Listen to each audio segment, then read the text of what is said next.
This is the short version of how metal detector discrimination works.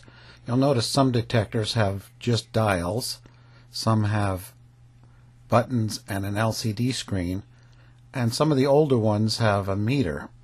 Detecting works by having the metal detector create a magnetic field that enters the earth, and when it hits a coin, the field from the coil generates a small current in the coin, which produces its own magnetic field. That magnetic field tends to go against the field from the coil and creates what they call a phase shift.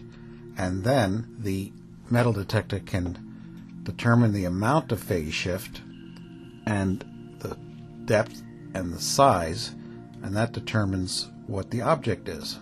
I want to pull up this older meter metal detector because it can show you how that works. With just a piece of junk in the ground, there's a very weak signal, so that means there's very little phase shift, and you'll get something like iron or pull tabs. And if it's a strong signal that you'll get from something like a silver dime, that creates a stronger pushback field from the coin itself, and therefore more phase shift, and the dial will go all the way to the right.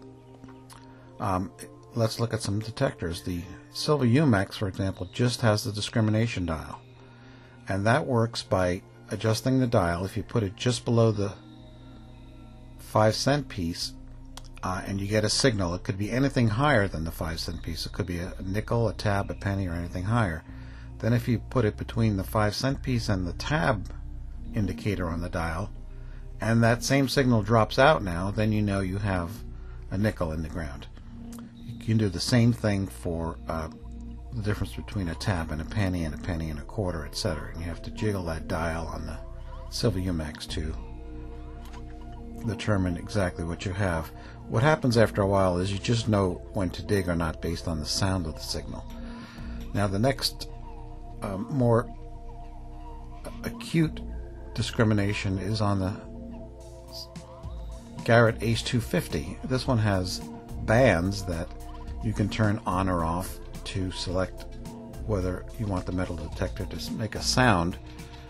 You'll see on this illustration that it's set to coins, so the area below 5 cents is not going to create a sound. Those are things like foil, nails, and iron. And the area between 5 cents and a penny, you'll see a little icon for a pull tab. It's not going to make a sound for that either. Trouble is, now when you black out bands like that, you can lose some valuable jewelry items that are in those same categories. So some people work in all metal mode or turn on more categories. The more advanced is something that you'll find on something like the White's MXT. This uses VDI numbers, visual display indicator numbers, and this has a lot more resolution or acuity. You get numbers, and after a while you get to know what the numbers mean. Like on my machine, the pull tabs come up at around 37. The pennies come up between 72 and 79. Dimes are 80 or 81, and larger coins are over 80. And all the junk are in the lower categories.